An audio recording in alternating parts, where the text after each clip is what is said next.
रामायण क्या है? अगर कभी पढ़ो और समझो तो आंसुओं पे काबू रखना। रामायण का एक छोटा सा वृतांत है, उसी से शायद कुछ समझा सकूं।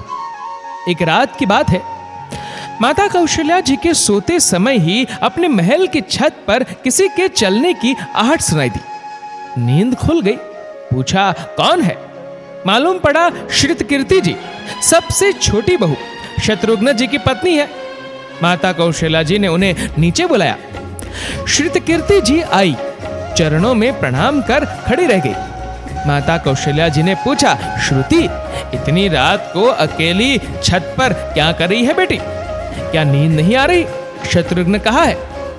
श्रुतकीर्ति की आंखें भर आई, मां की छाती से चिपटी, गोद में सिमट गई। बोली, मां, उन्हें तो देखे हुए 13 वर्ष हो गए। उफ! कौशल्या जी का हृदय कांप कर झटपटा गया। तुरंत आवाज लगाई। सेवक दौड़े आए। आधी रात ही पालकी तैयार हुई। आज शत्रुघ्न जी की खोज होगी। मां चली। आपको मालूम है शत्रुघ्न जी कहां मिले? अयोध्या जी के जिस दरवाजे के बाहर भरत जी नंदीग्राम में तपस्वी होकर रहते हैं, उसी दरवाजे के भीतर एक पत्थर की शिला है। उसी शिला पर अपनी बाह का तकिया बनाकर लेटे मिले। मां सिरहाने बैठ गई। बालों में हाथ फिराया तो शत्रुघ्न जी ने आंख खोली। मां उठे, चरणों में गिरे। मां, आपने क्यों कष्ट किया? मुझे बुलवा लिया होता। मां ने कहा, शत्रुघ्न यहाँ क्यों? शत्रुघ्न जी की रुलाई फूट पड़ी। बोले, मां, भैया राम जी पिताजी की आज्ञा से वन चले गए। भैया लक्ष्मण जी उनके पीछे चले गए। भैया भरत जी भी नंदीग्राम में है। क्या ये महल, ये रथ, ये राजसी वस्त्र विधाता ने मेरे ही लिए बनाए हैं? माता कौशल्या जी निरुत्तर रह गई। देखो क्या है राम कथा, ये भोग की नहीं त्याग की कथा है। यहाँ त्याग की ही प्रतियोगिता चल रही है और सभी प्रथम है, कोई पीछे नहीं रहा।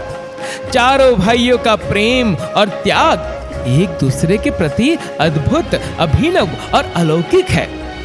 रामायण जीवन जीने की सबसे उत्तम शिक्षा देती है। भगवान राम को 14 वर्ष का वनवास हुआ तो उनकी पत्नी सीता मैया ने भी सहर्ष वनवास स्वीकार कर लिया, परंतु बचपन से ही बड़े भाई की सेवा में रहने वाले लक्ष्मण जी कैसे राम जी से दूर हो जाते?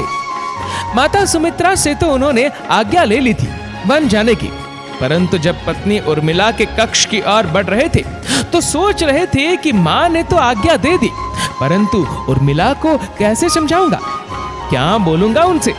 यही सोच विचार करके लक्ष्मण जी जैसे ही अपने कक्ष में पहुंचे तो देखा कि उर्मिला जी आरती का थाल लेके खड़ी थी और बोली, आप मेरी चिंता छोड़ प्रभु श्री राम की सेवा में वन को जाओ, मैं आपको नहीं रोकूंगी।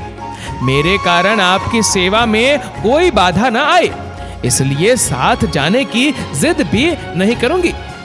लक्ष्मण जी को कहने में संकोच हो रहा था, परंतु उनके कुछ कहने से पहले ही उर्मिला जी ने उन्हें संकोच से बाहर निकाल दिया। वास्तव में यही पत्नी का धर्म है। पति संकोच में पड़े उससे पहले ही पत्नी उसके मन की बात जानकर उसे संकोच से बाहर कर दे।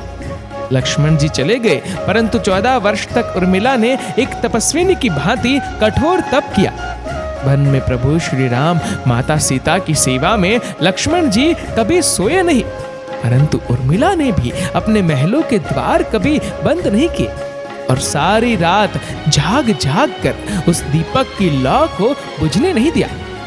मेघनाद से युद्ध करते हुए जब लक्ष्मण जी को शक्ति लग जाती है और हनुमान जी उनके लिए संजीवनी का पहाड़ लेके लौट रहे होते, तो बीच में जब हनुमान जी अयोध्या के ऊपर से गुजर रहे थे तो भरत जी उन्हें राक्षस समझकर बाण मारते हैं और हनुमान जी गिर जाते हैं। तब हनुमान जी सारा वृतांत सुनाते हैं कि सीता जी को रावण हर ले गया, लक्ष्मण जी युद्ध में मूर्छित हो गए हैं। ये सुनते ही कौशल्या जी कहती है कि राम को कहना कि लक्ष्मण के बिना अयोध्या में पैर भी मत रखना, राम वन में ही रहे। माता सुमित्रा कहती है कि राम से कहना कि कोई बात नहीं, अभी शत्रुघ्न है, मैं उसे भेज दूंगी, मेरे दोनों पुत्र राम सेवा के लिए ही तो जन्मे हैं। माताओं का प्रेम देखकर हनुमान जी की आंखों से अश्रुधारा बह रही थी। परंतु जब उन्होंने उर्मिला जी को देखा तो सोचने लगे कि ये क्यों एकदम शांत और प्रसन्न खड़ी है। क्या इन्हें अपने पति के प्राणों की कोई चिंता नहीं? हनुमान जी पूछते हैं, देवी आपकी प्रसन्नता का कारण क्या है? आपके पति के प्राण संकट में है। सूर्य उदित होते ही सूर्य कुल का दीपक बुझ जाएगा। उर्मिला जी का उत्तर सुनकर तीनों लोगों का कोई भी प्राणी उनकी वंदना किए बिना नहीं रह पाएगा। उर्मिला बोली, मेरा दीपक संकट में नहीं है, वो बुझे नहीं सकता। रही सूर्योदय की बात, तो आप चाहे तो कुछ दिन अयोध्या में विश्राम कर लीजिए, क्योंकि आपके वहां पहुंचे बिना सूर्य उदित हो ही नहीं सकता। आपने कहा कि प्रभु श्री राम मेरे पति को अपनी गोद में लेकर बैठे हैं। जो योगेश्वर प्रभु श्री राम की गोदी में लेटा हो, काल उसे छू भी नहीं सकता। ये तो वो दोनों लीला कर रहे हैं। मेरे पति जब से वन गए हैं तब से सोए नहीं है। उन्होंने न सोने का प्रण लिया था, इसलिए वे थोड़ी देर विश्राम कर रहे हैं। और जब भगवान की गोद मिल गई हो तो थोड़ा विश्राम ज्यादा हो गया, वे उठ जाएंगे। और शक्ति मेरे पति को लगी ही नहीं, शक्ति तो प्रभु श्री राम जी को लगी है। मेरे पति के हर श्वास में राम है, हर धड़कन में राम, उनके रोम रोम में राम है, उनके खून की बूंद बूंद में राम है, और उनके शरीर और आत्मा में ही सिर्फ राम है। तो शक्ति राम जी को ही लगी, दर्द राम जी को ही हो रहा। इसलिए हनुमान जी आप निश्चिंत होके जाए, सूर्य उदित नहीं होगा। राम राज्य की नींव जनक जी की बेटियां ही थी, कभी सीता तो कभी उर्मिला। भगवान राम ने तो केवल राम राज्य का कलश स्थापित किया, परंतु वास्तव में राम राज्य इन सब के प्रेम, त्याग, समर्पण और बलिदान से ही आया। जिस मनुष्य में प्रेम, त्याग, समर्पण की भावना हो, उस मनुष्य में राम ही बसता है। कभी समय मिले तो अपने वेद, पुराण, गीता, रामायण को पढ़ने और समझने का प्रयास कीजिएगा। जीवन को एक अलग नजरिए से देखने और जीने का शऊर मिलेगा। लक्ष्मण सा भाई हो, कौशल्या माई हो, स्वामी तुम जैसा मेरा रघुराई हो। नगरी हो अयोध्या सी, रघुकुल सा घराना हो, चरण हो राघव के जहां मेरा ठिकाना हो। त्याग भरत जैसा, सीता सी नारी हो, लवकुश के जैसी संतान हमारी हो। श्रद्धा हो श्रवण जैसी, सबरी की भक्ति हो, हनुमंत के जैसी निष्ठा और शक्ति हो।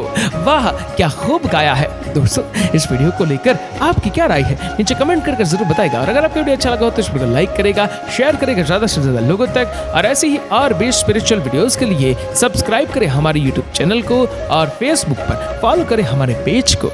धन्यवाद।